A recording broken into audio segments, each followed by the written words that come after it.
Navajo Nation has a sacred connection with its land. The group believes Mother Earth is a relative, an ancestor.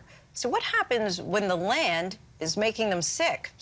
Hundreds of abandoned uranium mines line the 25,000 square miles of the Navajo Nation, and now a possible renewed threat striking fear among its citizens. The largest radioactive spill in American history, which occurred on Navajo lands in 1979. They say the environmental contamination has bled into every aspect of their family's life, haunting them to this day.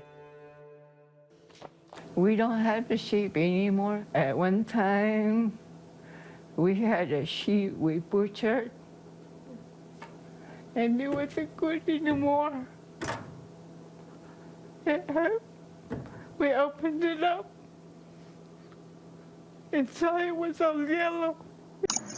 Hey guys, welcome back to my YouTube channel. It's me, deep dive video into this true crime case. Today I'm going to be talking about the pure evil, the Navajo Nation, the biggest uranium radioactive spill, true crime case. So let's get started into this YouTube video, but before I get started, all my YouTube videos related to this topic will be linked down in the description down below this video, as well as on the screen right now if you'd like to check them out. So let's get started into this video topic. For decades, Navajo Nation was a primary source for the United States uranium stockpile during the nuclear arms race. It was home to more than 700 uranium mines, which provided jobs to Navajo residents. But the mining industry came with impending peril.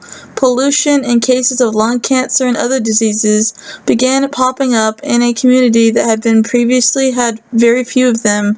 The land, the air, and the water was poisoned, and on July 16, 1979, the mining led to one of the biggest radioactive spill in the U.S. history.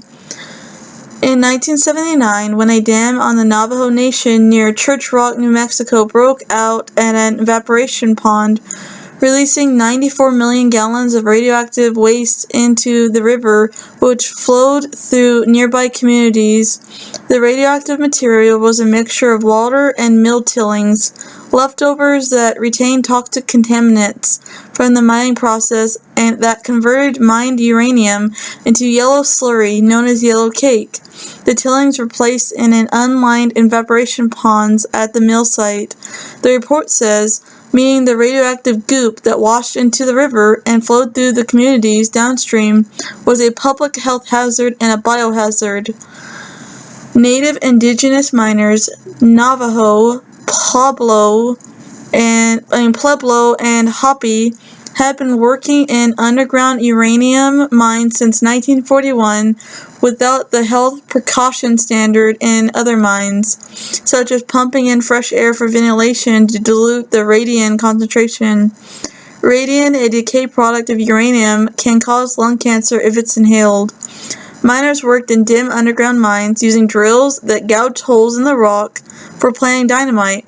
After the explosion, the ore vein, miners were often ordered to go back inside before the uranium and silica dust had a chance to settle. Trucks later took the raw ore to mills to use sulfuric acids and alkaline chemicals to leach out the uranium and concentrate it into yellowcake for use elsewhere.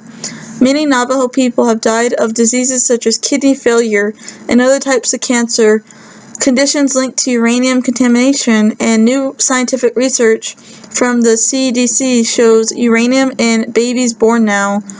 Prenatal exposure to uranium correlates with decreased gestational age. Uranium exposure during pregnancy increases the risk of preterm birth.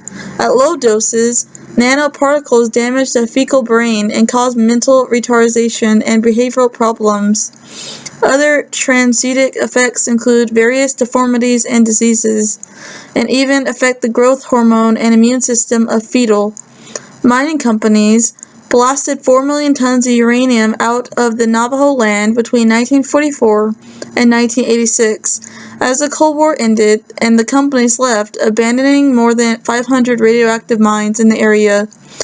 When they did the mining, there would be these pools that would fill up, and all of the kids swam in it, according to the Navajo locals. Maria Wells, a Navajo researcher studying the effects of uranium contamination, on a recent day in Flagstaff, Arizona, she asked a mother about her feeding practices for her baby. 40% of the tribe lacks running water. She learns that the mother mixes baby formula with tap water. One of the study findings, 27% of the participants had high levels of uranium in their urine, compared to 5% of the U.S. population as a whole. Willis, who is Navajo, got involved in the study because her own family's exposure to uranium. Both of her parents grew up next to mines, even playing in the contaminated water sources.